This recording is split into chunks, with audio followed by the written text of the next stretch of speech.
Hello students and learners, welcome to the Brain Box tutorials. I am your teacher Priyanka और आज हम करेंगे CBSE class 10 का sample question paper mathematics basics का।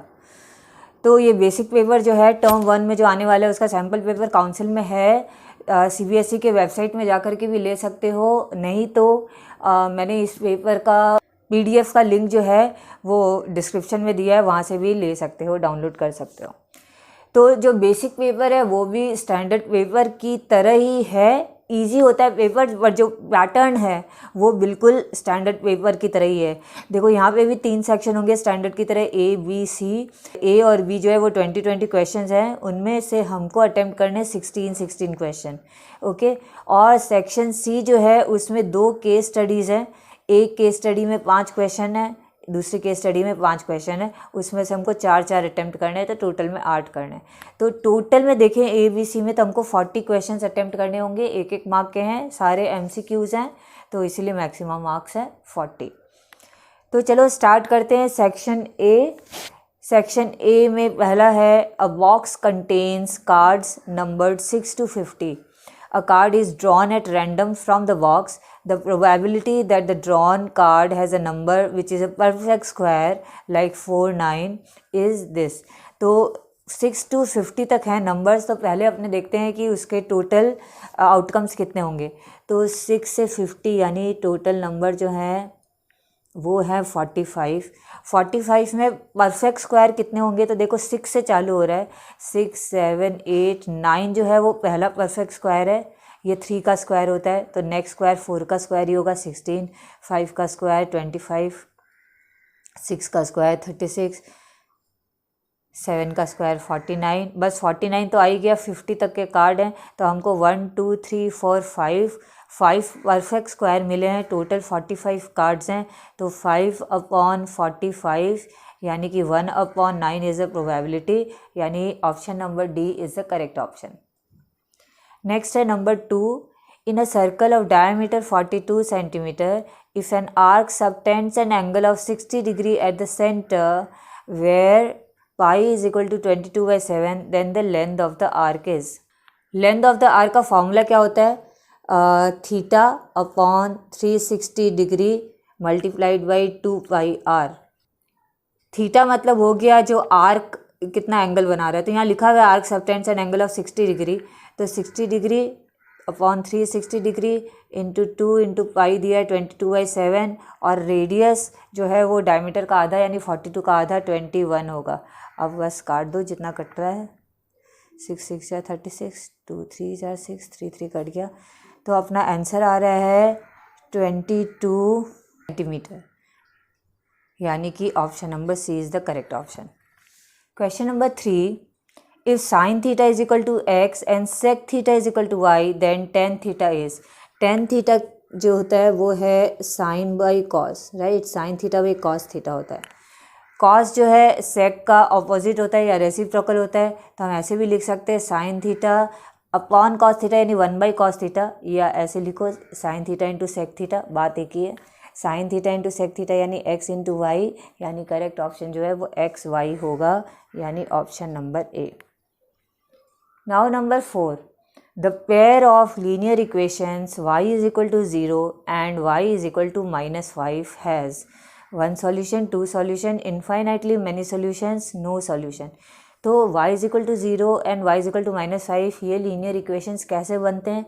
अगर हम कोऑर्डिनेट एक्सेस बनाएं, ठीक है, ये हॉरिजॉन्टल वाला x एक्सिस है और ये जो है ये y एक्सिस है, तो देखो y इज इक्वल टू 0 जो होता है ये तो x एक्सिस की लाइन है, तो ये y इज इक्वल टू 0 है, और y इज इक्वल टू -5 ये एक ऐसी, इसमें देखो x नहीं है, तो ये एक ऐसी लाइन है जो x एक्सिस के पैरेलल है at a distance of -5 units. तो मान लो y -5 इधर है, तो एक ऐसी है, ठीक है, यानी x एक्सिस के बिल्कुल पैरेलल लाइन जा रही है, और ये दूरी दोनों के बीच की कितनी है? -5 है। तो ये दोनों लाइन क्या है? एक दूसरे के पैरेलल है। ये कभी मिलेगी? नहीं, कभी नहीं मिलेगी। इसका मतलब इनका कभी कोई सॉल्यूशन ही नहीं है, ये दोनों लाइन कभी नहीं मिलेगी। तो 4 का D option no. Number 5। A fair die is thrown once, the probability of even composite number is. एक डाई है तो उसमें टोटल प्रोबेबिलिटीज, टोटल आउटकम्स कितने होंगे? क्या क्या नंबर आते हैं, एक डाई को एक बार करते हैं टॉस, तो 1 2 3 4 5 6 यही आ सकते हैं। इसमें देखो इवन कॉम्पोजिट नंबर कौन से हैं, 1 तो ऑड नंबर है, 2 इवन है लेकिन कॉम्पोजिट नहीं है, 3 ऑड है, 4 कॉम्पोजिट है, 6 कॉम्पोजिट है। तो 2 तो हमारे फेवरेबल आउटकम्स है और टोटल आउटकम्स कितने हैं, 6, 2/6 यानी कि 1/3 शुड बी द प्रोबेबिलिटी, यानी option number B is the correct option. Number 6, 8 chairs and 5 tables cost rupees 10,500, while 5 chairs and 3 tables cost rupees 6,450. The cost of each chair will be। अब देखो ये अपने मान लेते हैं cost of 1 chair x rupees और cost of 1 table हम मान लेते हैं y रुपी।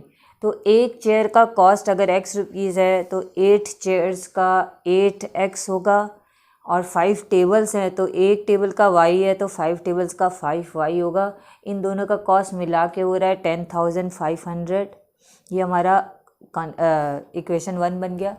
वैसे इक्वेशन 2 भी बन सकता है जहाँ 5 चेयर्स और 3 टेबल्स हैं। 5 चेयर्स यानी 5x रुपीज़ और 3 टेबल्स यानी 3y, ये मिल करके इनका कॉस्ट 6,450 हो रहा है। तो ये हमारे पास 2 इक्वेशन बन चुके हैं। अब हमको इनको सॉल्व करना है क्योंकि कॉस्ट ऑफ ईच चेयर बोल रहा है यानी x की वैल्यू निकालनी है। तो हम एलिमिनेशन मेथड यूज़ कर लेते हैं। इसका 8 और 5 से और इसको 8 से मल्टीप्लाई करें अगर तो 5 8 jar 40x 25y is equal to 52500।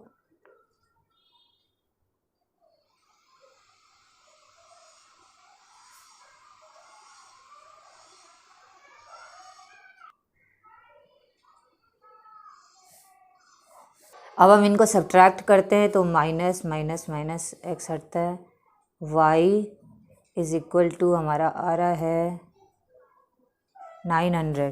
तो y की वैल्यू किसी में भी डालो, अगर हम इसमें इक्वेशन 1 में डालते हैं अगर y की वैल्यू तो 8x plus 5 into 900 is equal to 10,500।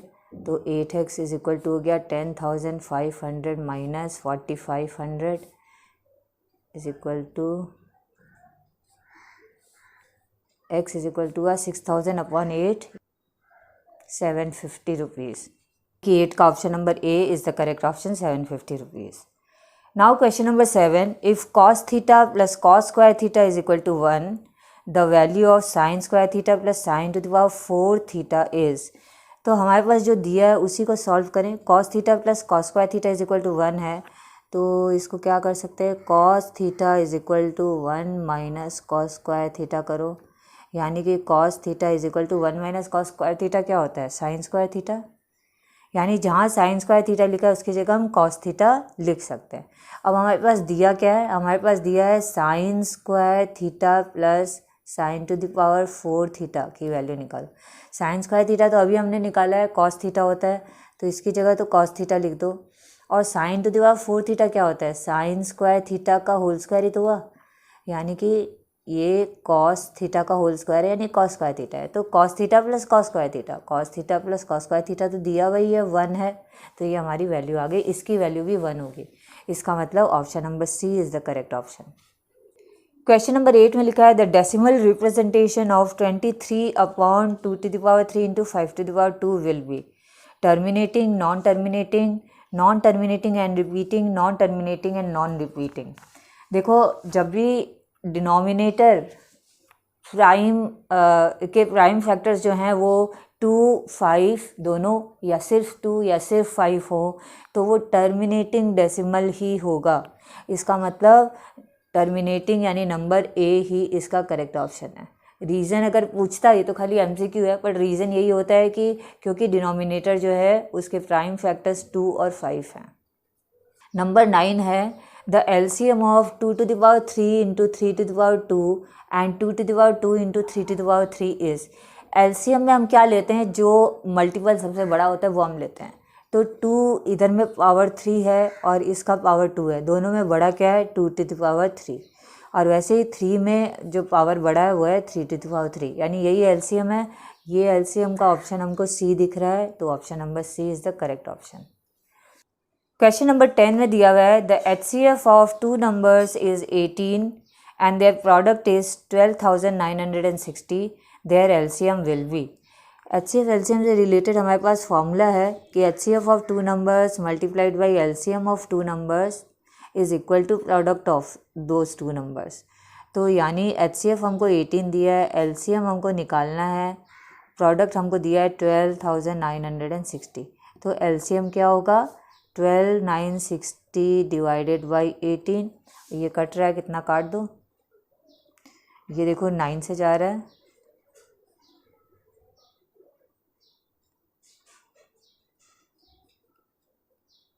तो हमारा आंसर आया है 720। इसका मतलब option number C is the correct option. Question number 11 में देखो एक फिगर दिया हुआ है D E is parallel to B C इस ट्राइंगल में which of the following is true.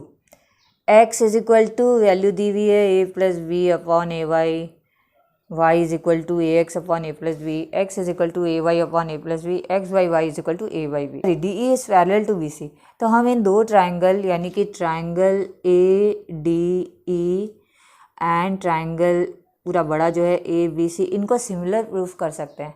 कैसे करेंगे, एक तो ए कॉमन, एक एंगल डी और एंगल बी जो है वो कॉरस्पॉन्डिंग एंगल्स है because D is parallel to B C.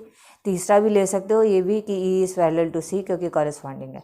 तो ए से ये दोनों सिमिलर हो जाएंगे, सिमिलर हो जाएंगे मतलब कि कॉरस्पॉन्डिंग साइड्स का रेशियो इक्वल है। इसका मतलब A D upon A B is equal to D E upon B C is equal to A E upon A C. ठीक है, अब इसमें हमको जो वैल्यू दी है, देखो ए डी और ए बी की ज़रूरत नहीं क्योंकि इसकी वैल्यू नहीं दी हुई है, तो इन दोनों का वैल्यू अगर डालें D E upon B C मतलब X upon Y is equal to A E यानी ए अपॉन ए सी यानी कि ए प्लस बी। तो ऐसा कोई ऑप्शन हमारे पास है क्या, देखो या इससे मिलता जुलता, तो x is equal to A plus y B upon, ये नहीं होगा, y is equal to A x, ये भी नहीं हो सकता, x is equal to A Y upon A plus B, ये हो सकता है बिकॉज x की वैल्यू हम देंगे क्रॉस मल्टीप्लाई करें y को उधर ले जाएं तो देखो A Y upon A plus B हो रहा है, यानी कि option number C is the correct option. Number 12 है the coordinates of the point P dividing the line segment joining the points A and B internally in the ratio 2:1 are. तो एक line segment है A B, P जो है वो उनको बांट रहा है 2:1 के रेशियो में, हमको P का कोऑर्डिनेट निकालना है। तो हमारे पास जो फॉर्मूला है mx2 plus nx1 upon m plus n और my2 plus ny1 upon m plus n करके हम निकाल लेते हैं। तो इसमें mx2 b की वैल्यू x की है 4, तो 2 into 4 plus 1 into 1 upon m plus n मतलब 2 प्लस 1। ओके, ये तो हुआ x का। y का क्या हुआ, m मतलब 2 इंटू 6 प्लस 1 इंटू 3 2 प्लस 1 यानी 4 2 ज़ार 8 प्लस 1 9, 9 अपॉन 3 9 अपॉन 3 यानी कि 3, और ये हो रहा है 6 2 ज़ार 12 प्लस 3 15 15 अपॉन 3 यानी कि 5, यानी 3,5 जो है वो P के कोऑर्डिनेट होने चाहिए। 3,5 फोर्थ ऑप्शन है, तो ये करेक्ट है आंसर। क्वेश्चन नंबर 13 है the prime factorisation of 3825 is. 3825 का प्राइम फैक्टराइजेशन करते हैं।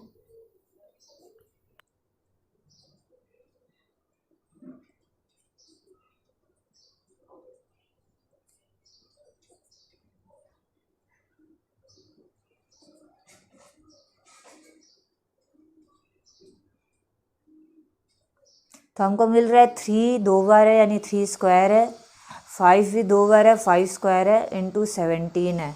इसका मतलब प्राइम फैक्टराइजेशन जो है वो option number C is the correct option. Next number 14 in the figure given below A D is equal to 4 centimetre, B D is equal to 3 centimetre and B C is equal to 12 centimetre, then cot theta equals, theta कहाँ दिया हुआ है, theta angle C में दिया हुआ है। Okay, तो इसका कॉट थीटा क्या होगा, हम ट्राइंगल ए बी सी लेंगे, यही राइट एंगल ट्राइंगल है जहाँ थीटा है, और इसमें कॉट थीटा जो है वो होगा बेस बाई परपेंडिकुलर यानी कि BC अपॉन AB।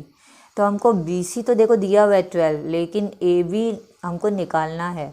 तो हम पहले क्या करेंगे, ट्राइंगल ABD लेते हैं, ये भी एक राइट एंगल ट्राइंगल है। ABD में देखो बेस परपेंडिकुलर BD और AD दिया हुआ है, तो हम AB जो हाइपोटेन्यूज है वो निकाल सकते हैं पाइथागोरस थ्योरम से, h² is equal to P² plus B² करके। तो h की वैल्यू क्या होगी, रूट में P² प्लस B² यानी कि 4 का स्क्वायर प्लस 3² इन रूट 16 प्लस 9 25 का रूट, यानी हाइपोटेन्यूज जो है वो 5 आ रहा है। अब 5 आ गया तो 12/5 जो हम इसमें लिख सकते हैं cot theta BC upon AB। 12/5 यानी option D is correct option. Question number 15 है, if ABCD is a rectangle find the values of x and y। ABCD एक रेक्टेंगल है, इसका मतलब ऑपोजिट साइड्स जो है वो इक्वल है। तो देखो AB 12 है और इधर CD x प्लस वाई दिया है, ये दोनों तो इक्वल है। तो opposite sides of rectangle are equal, therefore x plus y is equal to 12। और वैसे ही BC और AD इक्वल है, यानी x minus y is equal to 8 है, तो x minus y is equal to 8। तो हमको अपना 2 इक्वेशन मिलता है और हम इसको साइमल्टेनियस इक्वेशन सॉल्व करते हैं। तो मैं एलिमिनेशन मेथड यूज़ करती हूँ, एडिंग करते हैं अपने, ऑन एडिंग करें, y हट गया, 2x इज़ इक्वल टू 20, तो x की वैल्यू आ जाती है 10, और इस x की वैल्यू को हम 1 या 2 किसी में भी डालें, तो हम 1 में डालते हैं। तो इक्वेशन 1 में जब हम x की वैल्यू डालते हैं तो 10 plus y is equal to 12, यानी y की वैल्यू 2 आती है। तो x 10 और y 2, ये ऑप्शन अपना पहला ही है, ये करेक्ट है। नंबर 16 में लिखा है, in an isosceles triangle ABC if AC is equal to BC and AB² is equal to 2AC², then the measure of angle C will be. इसमें दिया हुआ है कि AB² is equal to 2AC², यानी कि AC² plus AC², right, 2AC² के बराबर है। और AC और BC दोनों इक्वल है, यानी हम AC² प्लस एक AC की जगह BC भी लिख सकते हैं। तो AB² is equal to AC² plus BC² हो गया। ये ऐसा है जैसे h² is equal to P² plus B², right. यानी कि पाइथागोरस थ्योरम बताता है, पाइथागोरस थ्योरम में हाइपोटेन्यूज जो होता है, hypotenuse square is equal to perpendicular square plus base square होता है। That means AB is hypotenuse, और AB हाइपोटेन्यूज है, यानी सबसे बड़ी साइड है, एंड जो भी साइड सबसे बड़ी हो उसके ऑपोजिट का एंगल भी सबसे बड़ा होता है। तो हमको पता है हाइपोटेन्यूज है, यानी कि triangle ABC is right angled. Right angle तो है ही, कहाँ पे है right angle, right angle at C, यानी एंगल C जो है वो 90 डिग्री होगा। तो क्वेश्चन नंबर 16 का D ऑप्शन जो है वो करेक्ट है, 90 डिग्री। नाउ 17 में लिखा है, if -1 is a zero of the polynomial Px is equal to x² minus 7x minus 8, then the other zero is. एक जीरो दिया है, दूसरा जीरो निकालना है, पॉलिनोमियल भी दिया हुआ है। देखो हमारे पास सम ऑफ जीरोज़ और प्रोडक्ट ऑफ जीरोज़ का फॉर्मूला होता है, तो कुछ भी एक ले लो, दोनों से ही आंसर आने हैं। तो प्रोडक्ट ऑफ ज़ीरोज़ क्या होता है, C/A। प्रोडक्ट ऑफ जीरोज़ मतलब कि -1 इंटू दूसरा जीरो जो पूछ रहा है उसको x मान लो, इज इक्वल टू C/A। इस में C क्या है, -8, और A क्या है, x² के पास 1 लगा हुआ है, यानी कि -x इज इक्वल टू -8 या x इज इक्वल टू 8 आ गया, यानी कि अदर ज़ीरो जो है वो 8 है। Option number D is correct option. Number 18 लिखा है, in a throw of a pair of dice the probability of the same number on each die is. तो जब पेयर ऑफ डाइस है मतलब दोनों में 1 to 6 नंबर है, उनको थ्रो करेंगे तो अपने पास क्या क्या आउटकम्स हो सकते हैं, ये सारे आउटकम्स हो सकते हैं। जैसे मैं एक बताती हूँ, कोई भी पहले वाले का 1 और दूसरे वाले का भी 1 आ सकता है, पहले वाले का 1 दूसरे वाले का 2 आ सकता है, 1 और 3 आ सकता है, 1 और 4, 1 और 5, 1 और 6। इस तरीके से टोटल आउटकम्स हम देखें तो कितने हो सकते हैं, मैंने कितना लिखा है, 36 आउटकम्स हो सकते हैं। लेकिन इसमें हमको पूछा क्या है, हाँ ये तो पॉसिबल आउटकम्स है, टोटल आउटकम्स। हमको फेवरेबल आउटकम्स क्या पूछा है कि the probability of the same number on each die. दोनों में सेम नंबर आए, इस ये क्या क्या है देखो, 1 1 एक सेम नंबर आया, ठीक है, 1 1 ये एक सेम नंबर आया, फिर 2 2 ये भी सेम नंबर आया है, 3 3 सेम नंबर आया है, 4 4 सेम नंबर है, 5 5 सेम नंबर है, 6 6 सेम नंबर है। इसके अलावा और कोई भी नहीं है जहाँ सेम नंबर आ रहा है, यानी कि टोटल कितने 1 2 3 4 5 6 हैं हमारे फेवरेबल आउटकम्स, और टोटल आउटकम्स कितने हैं 36, यानी प्रोबेबिलिटी ऑफ द इवेंट क्या होगा 6/36, यानी कि 1/6 इज द आंसर। तो option number A correct answer कर दे 1/6। Now number 19, the midpoint of 3p, 4 and -2, 2q is 2, 6. Find the value of p plus q. देखो इन दोनों का मिड पॉइंट ये 2 6 है, तो मिड पॉइंट का फॉर्मूला क्या होता है, x is equal to x1 plus x2/2 और y होता है y is equal to y1 plus y2/2। इसमें x मतलब 2 जो है वो क्या है 3p -2/2। इसको सॉल्व करो, p की वैल्यू आ जाती है, तो 3p -2 इज इक्वल टू 4, तो 3p is equal to 4 + 2 6, p की वैल्यू आ जाती है 6, 3 से डिवाइड करते हैं 2। अब इधर y वाला देखते हैं, तो y क्या है हमारा 6 है, y1 + y2/2 होता है, यानी कि 4 + 2q अपॉन 2। इसको सॉल्व करें तो 4 + 2q इज इक्वल टू 6 2 = 12, तो 2q हो रहा है 8, q की वैल्यू आ जाती है 4। तो p + q क्या होता है, p + q पूछ रहा था ना, तो p + q जो है वो p था 2 और q है 4, यानी आंसर हमारा 6 होना चाहिए। 6 आंसर कहाँ कौन सा ऑप्शन है, बी ऑप्शन, तो ये करेक्ट ऑप्शन है। क्वेश्चन नंबर 20 में लिखा है the decimal expansion of 147/120 will terminate after how many places of decimals. तो 147/120 है, पहले अगर ये कटता है तो काट दो, तो इनको हम को प्राइम नंबर्स के फ्रैक्शन में ले आते हैं। तो ये कट रहा है 3 से, 49/40। अब देखते हैं, क्योंकि लिखा हुआ है विल टर्मिनेट होगा, यानी कि जो 40 है वो 2 का मल्टीपल, 5 का मल्टीपल, दोनों का, या सिर्फ 2 या सिर्फ 5 का मल्टीपल है। तो 40 का अगर हम यहाँ प्राइम फैक्टराइजेशन करें तो देखो क्या होता है,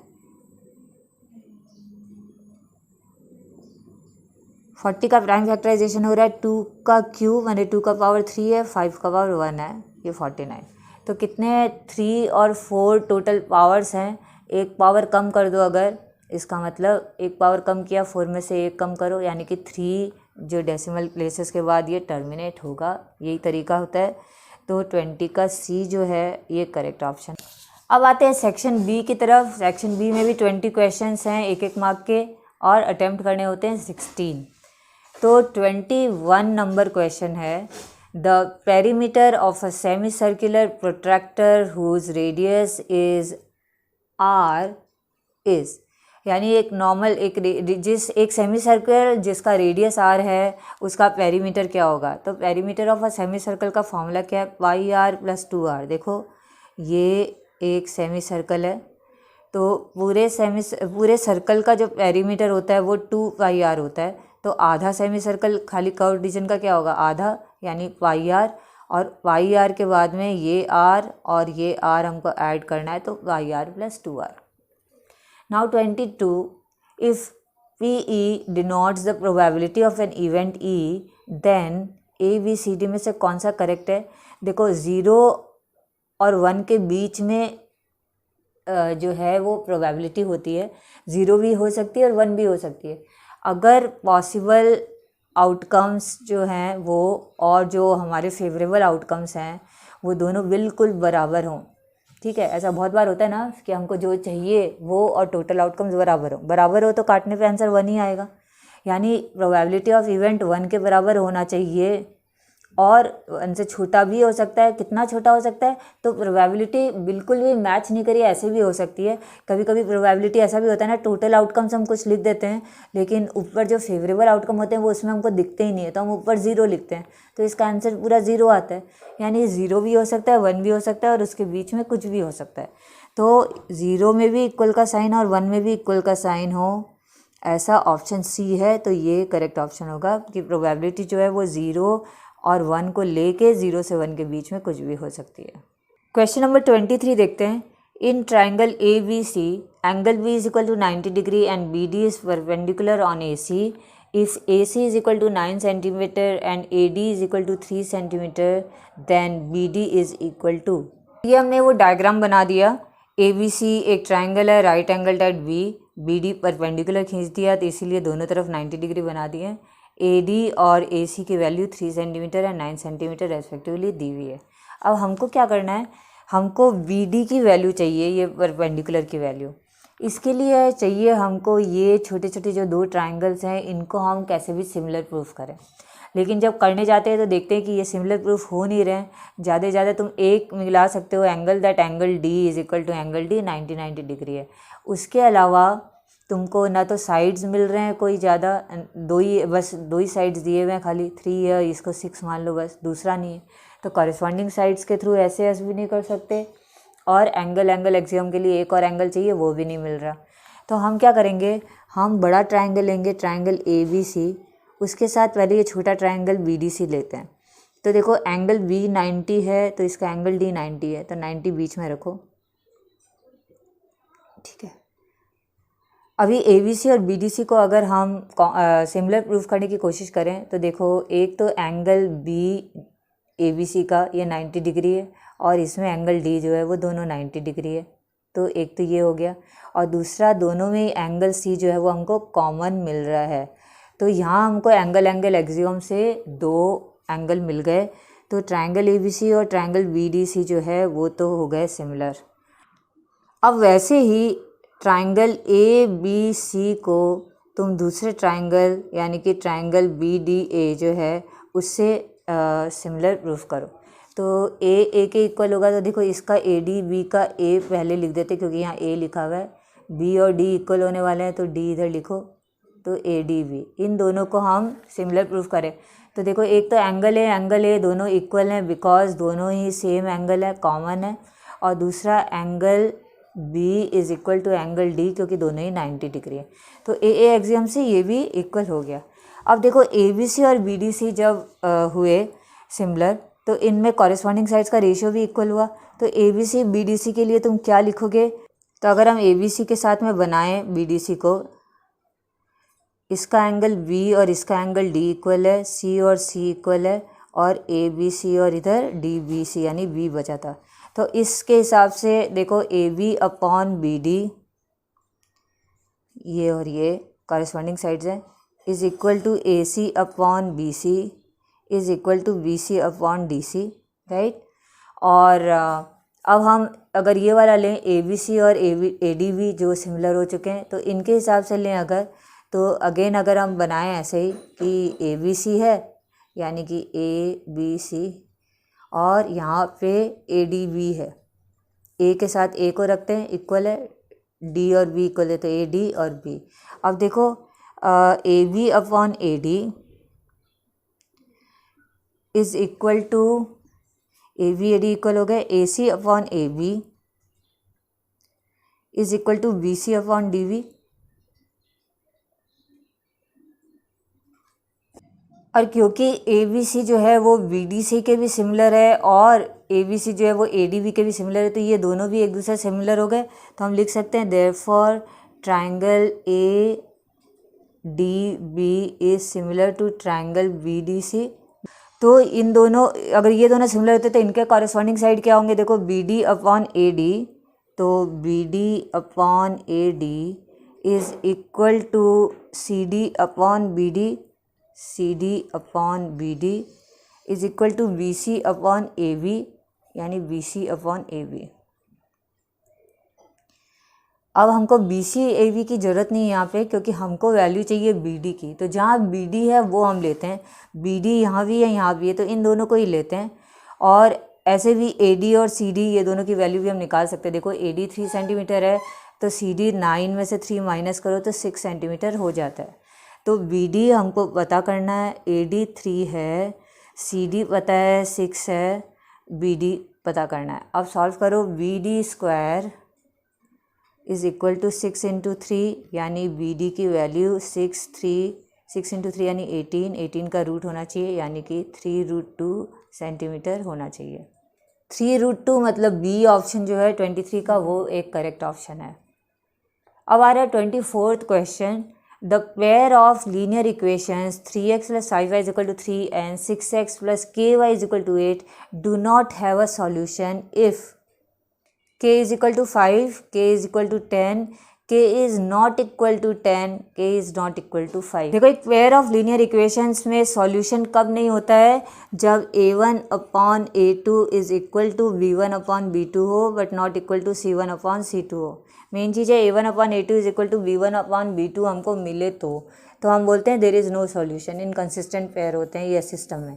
तो हम देखते हैं यहाँ पे a1/a2 क्या बन रहा है, 3/6 इज इक्वल टू हमको 5/k करना है, तभी होगा नो सॉल्यूशन।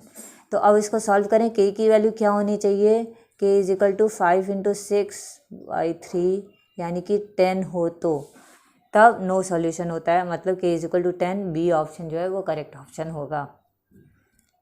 नेक्स्ट है नंबर 25।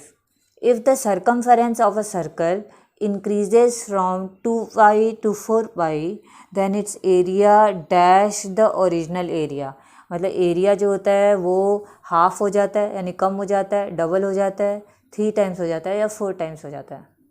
देखो, अगर सर्कमफेरेंस पहले केस में 2π रहे और बाद वाले केस में सर्कमफेरेंस 4π हो जाए तब, तो पहले केस में सर्कमफेरेंस 2π है। सर्कमफेरेंस का फॉर्मूला क्या है, 2 × π × रेडियस। ये अगर 2π है तो रेडियस क्या था, 2π/2π 1 था। रेडियस अगर 1 था यानी एरिया पहले केस में क्या था, पाई × 1 का स्क्वायर, यानी कि आंसर पाई होता। और अब देखते हैं दूसरे केस में, अगर फॉर्मूला 2πr 4π है तो रेडियस क्या होता, पाई हट जाता, रेडियस 2 होता, 2 सेंटीमीटर। तो एरिया क्या होना चाहिए था, पाई × 2 का स्क्वायर यानी कि 4π। अब देख लो एरिया ऑफ सेकेंड वन ये कितना हो रहा है, पहला पाई था, अभी 4 × पाई है यानी कि 4 टाइम्स हो रहा है। तो कौन सा ऑप्शन करेक्ट है, 25 का option number D 4 times is the correct option. 26 number, given that sin theta is equal to a/b then tan theta is equal to. देखो, अगर हम ये डायग्राम बनाएं, एक राइट एंगल ट्रायंगल है, यहाँ थीटा मान लेते हैं, ठीक है। तो अब कुछ भी ट्रायंगल ले लो, ज़रूरत नहीं है, बट ABC ले लें। साइन थीटा क्या होता है, p/h। तो p/h a/b है, यानी कि a अगर परपेंडिकुलर है तो हाइपोटेन्यूज b है। और tan थीटा क्या होता है, tan थीटा होता है p/b, मतलब कि परपेंडिकुलर AB/बेस BC। AB तो हमको देखो पता है a है, लेकिन BC हमको निकालना पड़ेगा। वो हम निकाल सकते हैं क्योंकि एक राइट एंगल ट्रायंगल है, तो पाइथागोरस थ्योरम यूज़ करो। BC क्या है, बेस है, तो base is equal to hypotenuse square minus perpendicular square का रूट होता है, यानी कि b² - a² का रूट। तो ये होगा यहाँ पे, यानी b² - a² का रूट। अब देखो ये tan थीटा का वैल्यू कौन सा वाला ऑप्शन में दिया हुआ है, a/√b² - a² is number D. Number 27 में लिखा है, if x is equal to 2 sin² theta and y is equal to 2 cos² theta + 1 then x + y is. तो ये x है पूरा और ये y है, x + y क्या होगा, x + y होगा 2 sin² थीटा, ये x + y कर देते हैं, +2 cos² थीटा + 1। अब इसको सॉल्व करो, कितना सॉल्व हो रहा है, देखो इन दोनों में ये 2 कॉमन जा रहा है, sin² थीटा + cos² थीटा हो रहा है, +1 अलग रख लेते हैं। sin² थीटा + cos² थीटा 1 होता है, ये हम आइडेंटिटी यूज़ करें तो 2 × 1 + 1, 2 × 1 = 2 + 1, यानी ऑप्शन जो है वो ए ऑप्शन 3 जिसका आंसर है वो करेक्ट है। Question number 28, if the difference between the circumference and the radius of a circle is 37 centimetre, pi 22/7 लोग, the circumference in centimetre of the circle is. Now difference between circumference and radius, radius हम अगर r लें तो circumference 2πr होता है, दोनों का difference मतलब 2πr - r ये 37 दिया हुआ है, जिसमें बोल रहा है पाई को 22/7 यहाँ लिख सकते हो। तो इसको 22/7 अगर लिखो इंटू 22/7 करो तो ये होता है 44r/7 minus r is equal to 37। अब हम इसको सॉल्व करते हैं। 7 गया LCM, 44r minus 7r is equal to 37। 37r is equal to 37 into 7, तो r की वैल्यू आ रही है 7। अब अगर r 7 है तो सरकमफरेंस क्या होगा 2/r, मतलब 2 इंटू 22/7 इंटू r यानी 7, यानी कि 44 सेंटीमीटर आनी चाहिए। इसका मतलब जो है ऑप्शन बी इज़ करेक्ट। 29 है, the least number that is divisible by all the numbers from 1 to both inclusive. Least number that is divisible by numbers 1 to 10, यानी 1 से लेकर 10 तक के नंबर्स का एलसीएम जो होगा वही आंसर होगा। तो 1 से 10 तक का एलसीएम ले लो, 1 2 3 4 5 6 7 8 9 10, इनका एलसीएम लो, देखो पता चल जाएगा। 5 से जा रहा है, 5 1 जा 5 और 5 2 जा 10, 2 से जा रहा है, 2 3 जा 6, 2 4 जा 8, 2 1 जा 2, फिर 2 से जा रहा है 1 1 3 1 1 3 7, ये 2 ये 9 ये 1, 3 3 7 2 9 है, तो 3 से जाएगा, तो 3 1 जा 3 1 1, फिर 3 1 जा 3, फिर 7 2। अब देखो 2 कितनी बार आया है एलसीएम में, एलसीएम जो है वो टोटल कितना देखो 2 1 2 3 टाइम्स 2 आया है, 2 3 टाइम्स है, 3 कितनी बार है 1 एंड 2 टाइम्स 3 है, 5 एक बार है, 7 एक बार है। इसको सॉल्व करो, 2 2 2 8 8 इंटू 9 72, 72 इंटू 35 करो, आंसर आ जाएगा। तो मैंने कैलकुलेट किया तो आंसर आया 2520, तो मल्टीप्लाई करके 2520 आ रहा है। Option number C is the correct option. Question number 30, 3 bells ring at intervals of 4, 7 and 14 minutes. All 3 rang at 6 AM. When will they ring together again? तीनों साथ में कब रिंग करेंगे ये पता करने के लिए हमको 4, 7 और 14 का एलसीएम चाहिएगा। तो एलसीएम जब हम 4, 7, 14 का निकालते हैं, 7 2 जा 14, 2 2 जा 4, यानी कि 7 इंटू 2 इंटू 2 28 मिनट्स के बाद में 6 AM पे हम लोग रिंग हुए थे, तो 6 AM के बाद में हुए होंगे, 28 मिनट्स के बाद में, तो 6:28 AM पे होंगे। 6:28 मतलब option C is correct. Question number 31, what is the age of father if the sum of the ages of father and his son in years is 65 and twice the difference of their ages in years is 50। तो हम क्या करते हैं, age of father को x years मान लो और present as of सन को y ईयर्स मान लो। तब बोल रहा है पहला कि if the sum of the ages of father and son, मतलब x और y को ऐड करो तो 65 ईयर्स होता है, ये हमको इक्वेशन मिल गया एक। और दूसरा बोल रहा है twice the difference of their edges, यानी कि इनका डिफरेंस करो, ऑब्वियसली हम फादर में से सन माइनस करेंगे और इसका ट्वाइस करें तो ये होता है 50। ये इक्वेशन 2 हो गया। अब हम इसको सॉल्व करते हैं, तो 2 को इधर ले जाओ, 25 हो जाएगा। x plus y is equal to 65, x minus y is equal to 25। Adding करें, प्लस वाई माइनस वाई ख़त्म, x 2x, तो x की वैल्यू आ जाती है 45, यानी 31 का ऑप्शन बी जो है वो करेक्ट ऑप्शन है। 32 दिया हुआ है, what is the value of tan theta into cosec theta का whole square minus sine theta into sec theta का होल स्क्वायर। तो हम देखते हैं इसको कितना सॉल्व कर पाते हैं। टेन थीटा जो होता है उसकी जगह हम साइन बाई कॉस लिख सकते हैं, तो sine theta by cos theta लिखो, इंटू कॉसेक थीटा मतलब 1 बाई साइन थीटा लिखते हैं, इसका square minus sine theta into sec theta मतलब कि साइन थीटा इंटू सेक है मतलब अपॉन कॉस है, इसका स्क्वायर हो गया। साइन साइन कटता है, 1 बाई कॉस थीटा का स्क्वायर हो रहा है, यानी 1 अपॉन कॉस स्क्वायर थीटा, और इधर भी sign square theta by cos square theta हो रहा है। तो हमारा जो एलसीएम होगा वो क्या होगा, cos square theta. Cos square theta LCM हुआ, इधर हुआ 1 माइनस इधर कॉस स्क्वायर थीटा हुआ, इधर हुआ sine square theta. 1 minus sine square theta cos square theta ही होता है upon cos theta.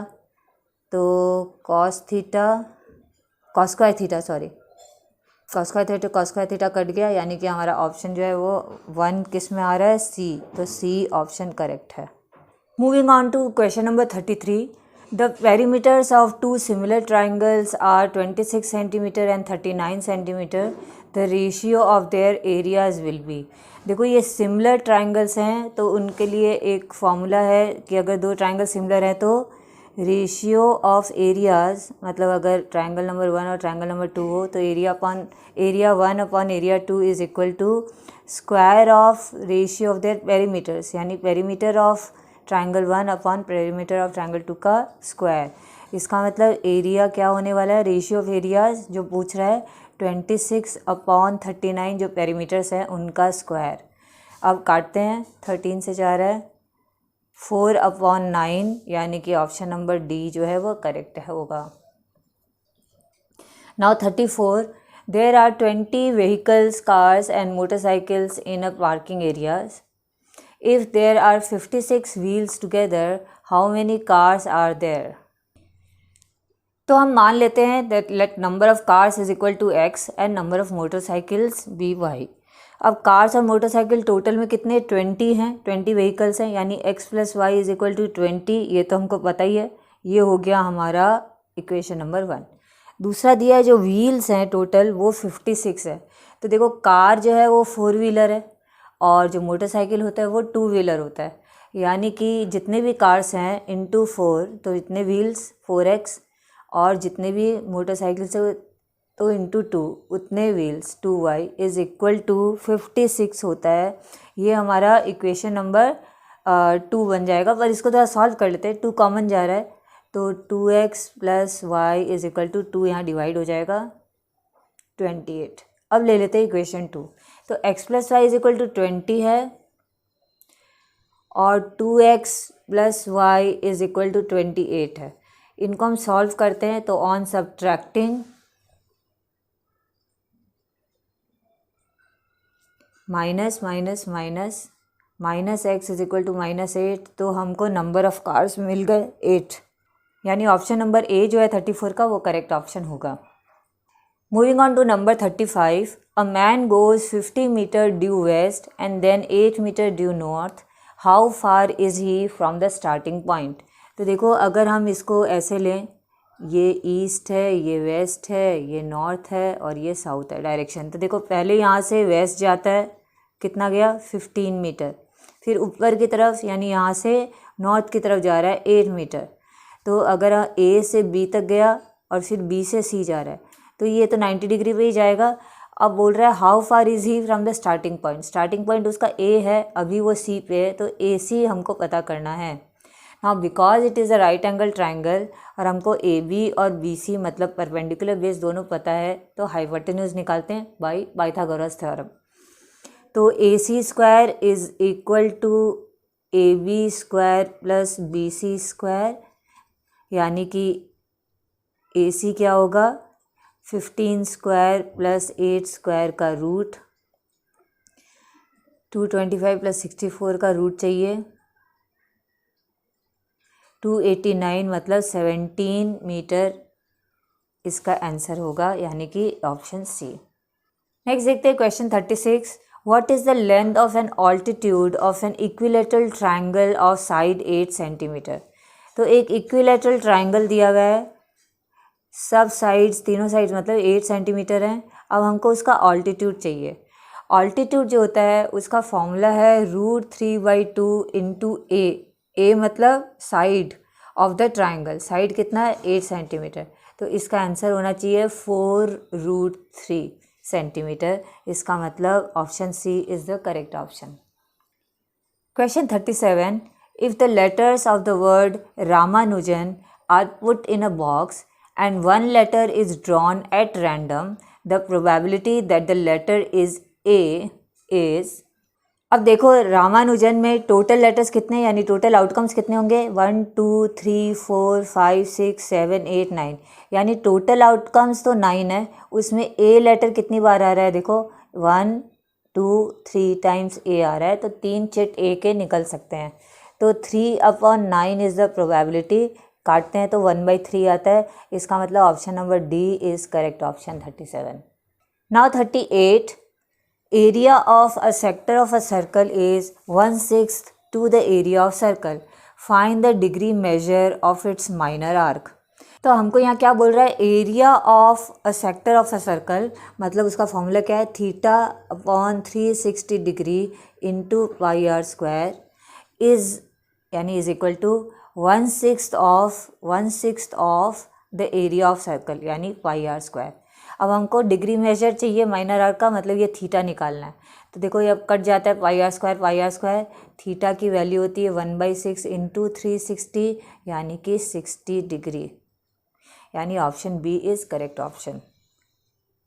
Now 39 number question a vertical stick 20 metre long casts a shadow 10 meter long on the ground.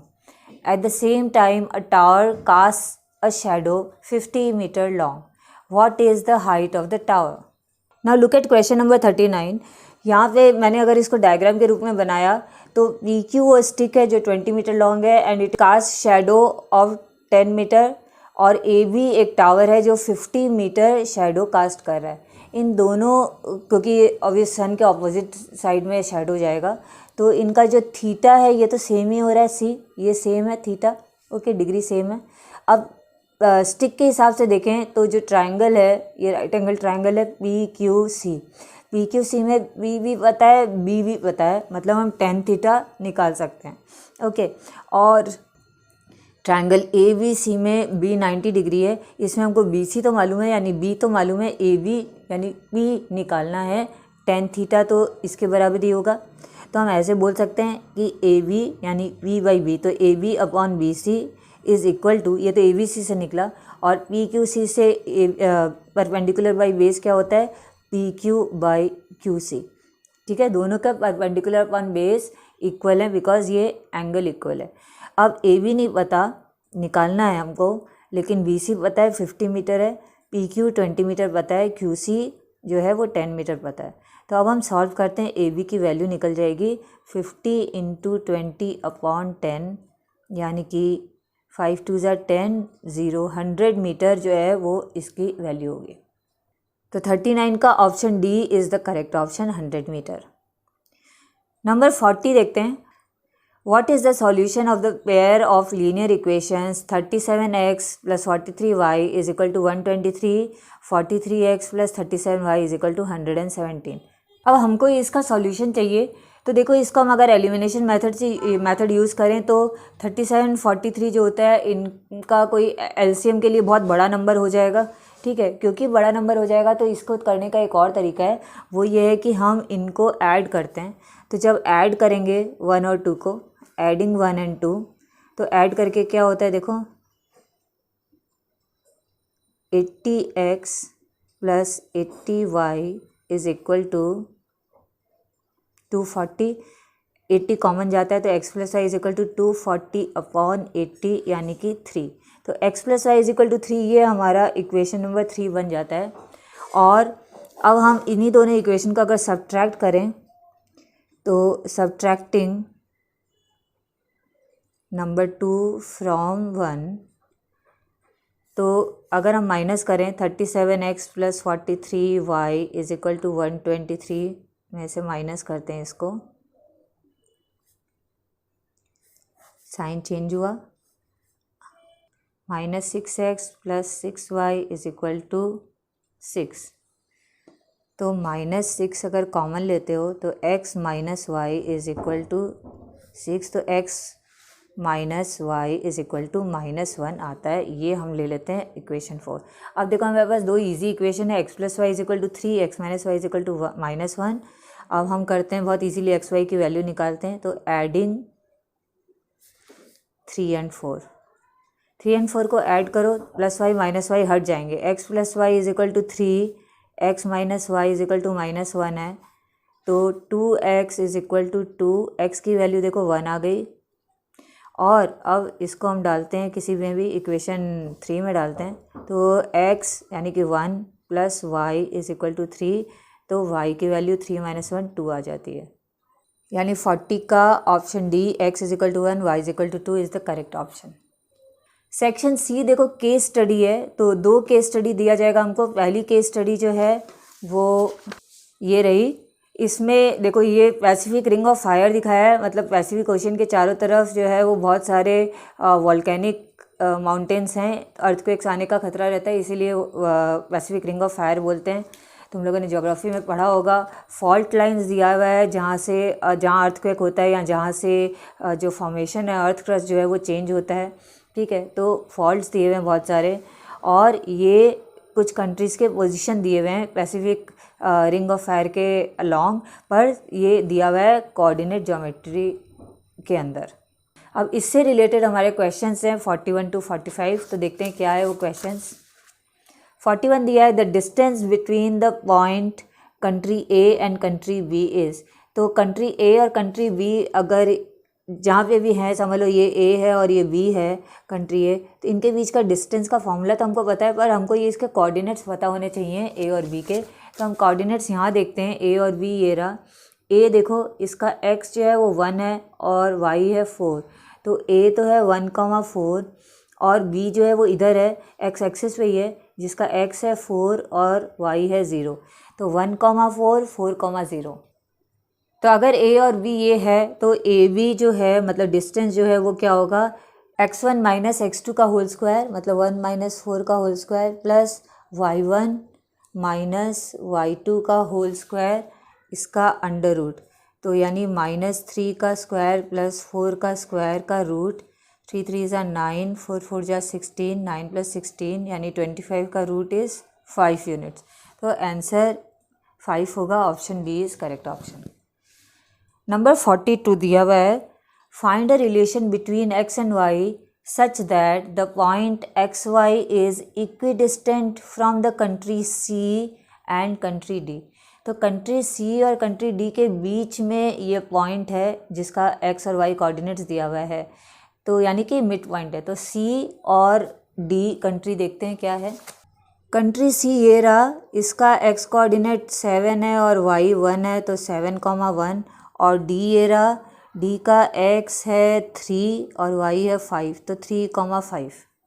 Now the point is equidistant from these two points, C से और D से equi distant पे है, जहाँ पे भी है उनसे बराबर दूरी पे है, ठीक है।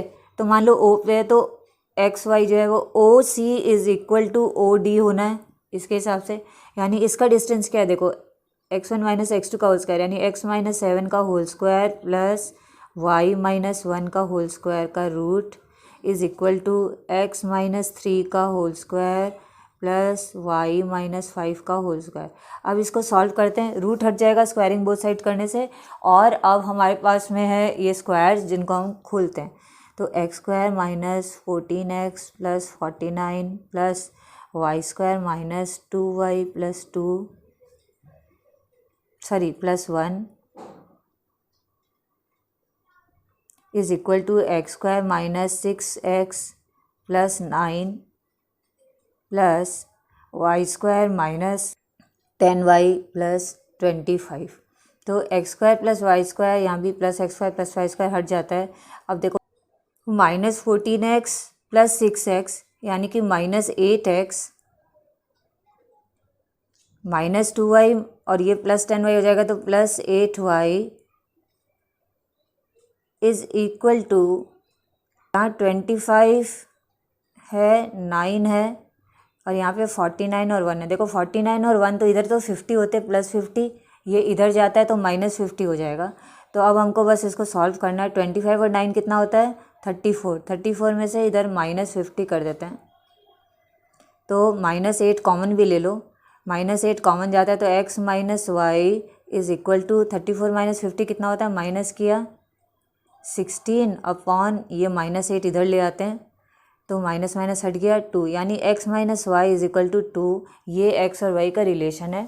तो हमारा ऑप्शन नंबर ए दिया हुआ है, देखो x minus y is equal to 2। Now question number 43, the fault line 3x plus y minus 9 is equal to 0। तो ये एक लाइन दे दिया, it divides the line joining the country P1,3 and country Q2,7 internally in the ratio. तो line दिया है, हमको रेशियो निकालना है। तो देखो अपने डायग्राम बनाते हैं, P और Q वो दो पॉइंट है और 3x प्लस वाई माइनस 9 इनको डिवाइड करिए k:1 के रेशियो में। हम ये लेट कर देते हैं कि कुछ रेशियो में डिवाइड करिए तो लेट द रेशियो भी k:1। अब जब डिवाइड करिए तो कोई एक पॉइंट पे तो डिवाइड करेगी, उस पॉइंट को मान लो x, y। तो ये x, y जो है m पॉइंट जो है ये k:1 के रेशियो में p और q को डिवाइड कर रहा है। तो हम m के कोऑर्डिनेट निकालते हैं। तो m का कोऑर्डिनेट क्या होगा, mx2 मतलब k into 2k plus nx1 यानी कि 1 इंटू 1 अपॉन k प्लस 1, और y कोऑर्डिनेट हुआ my2 मतलब 7k प्लस ny1 यानी 3 इंटू 1 3, ये भी k प्लस 1। ये हमको m के कोऑर्डिनेट देखो ये दो पता चल गए। अब क्योंकि ये m के कोऑर्डिनेट है और m कौन से इक्वेशन पे लाई करता है, इस वाले इक्वेशन पे, इस लाइन पे ये m है ऑब्वियसली, तो यानी कि m सेटिस्फाइज द इक्वेशन। तो हम ऐसे लिखेंगे as point m lies on the line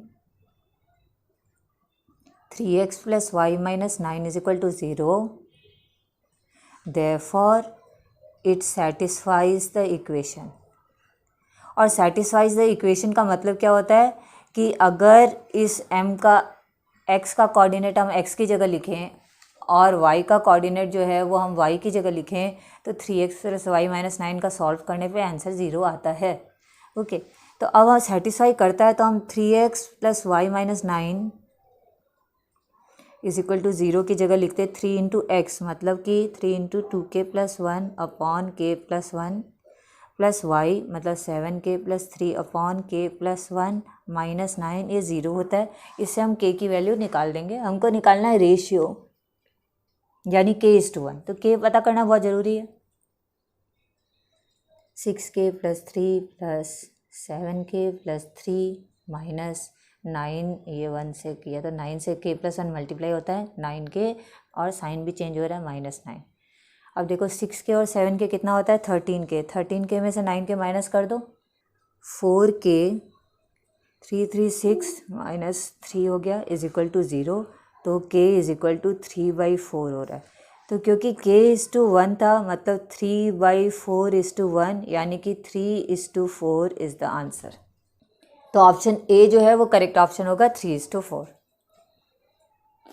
now question number 44, the distance of the country m from the x axis is. तो देखो ये डायग्राम देखते हैं, m का कोऑर्डिनेट देखते हैं। m का कोऑर्डिनेट क्या है 2 और 3, 2,3 m है, और x एक्सिस तो ये पूरी लाइन है।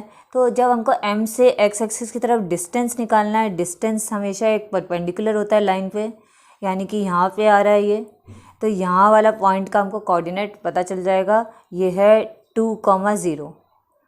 तो इनका डिस्टेंस चाहिए हमको 2,3 और 2,0। डिस्टेंस का फॉर्मूला यूज़ कर लेते हैं, x1 माइनस x2 का होल स्क्वायर मतलब 2 माइनस 2 का whole square plus y1 minus y2 यानी 3 माइनस 0 का होल स्क्वायर का रूट, यानी 0 का स्क्वायर 0 प्लस 3 का स्क्वायर 9, यानी कि 3 यूनिट्स जो है वो आंसर आ रहा है। तो 44 का option C will be the correct option. अब आता है question number 45, what are the coordinates of the country lying on the mid point of country A and country D. तो ए और डी का मिड पॉइंट चाहिए। अब कोई भी कंट्री लाई करे उसका हमको कोऑर्डिनेट पता चल जाएगा। तो इसमें देखो ए का कोऑर्डिनेट है 1 4 और डी का कोऑर्डिनेट है 3 5।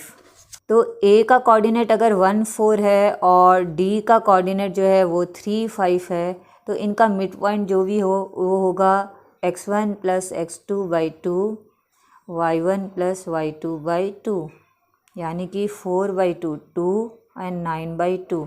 तो 2,9/2 इज़ द मिड पॉइंट, यानी कि option B is the correct option.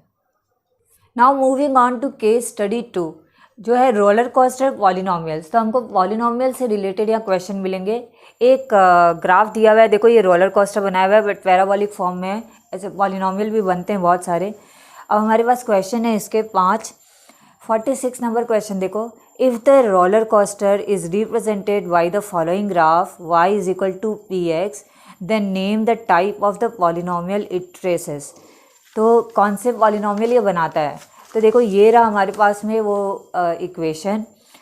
ये अगर रोलर कोस्टर ये ग्राफ बना रहा है तो ये ग्राफ जो है ये कैसा होगा, मतलब ये जो पॉलिनोमियल बना रहा है ये पॉलिनोमियल कौन सा पॉलिनोमियल होगा? लीनियर होगा, क्वाड्रेटिक होगा, क्यूबिक होगा या बाई क्वाड्रेटिक होगा। मतलब x का पावर 1 होगा, x का पावर मैक्सिमम पावर जो है वो 2 होगा, x का मैक्सिमम पावर 3 होगा या x का मैक्सिमम पावर 4 होगा। तो हम x का पावर कैसे देखते हैं, या रूट्स जो होता है, सॉल्यूशन जो होता है वो जितने होते हैं उतना ही x का पावर होता है। रूट्स ऑफ एनी पॉलिनोमियल वो हमको पता करना होता है। तो हम क्या करते हैं, जो पॉलिनोमियल का ग्राफ है, मतलब ये जो पैराबोलिक फॉर्म है, ये एक्स एक्सिस को कितनी जगह काट रही है ये देखते हैं। तो देखो ये जो कर्व्ड पार्ट है, पैराबोलिक फॉर्म है, ये इस एक्स एक्सिस को कहाँ काट रही है? 1 पॉइंट, 2 पॉइंट और 3 पॉइंट पे। क्योंकि 3 पॉइंट पे काट रही है मतलब जीरोस 3 होंगे, एक्स 3 होने वाले हैं, यानी कि ये एक क्यूबिक पॉलिनोमियल है। तो ऑप्शन सी इज़ करेक्ट। अब 47 नंबर में दिया हुआ है, the roller coasters are represented by the following graphs y is equal to P x, which roller coaster has more than 3 distinct zeros.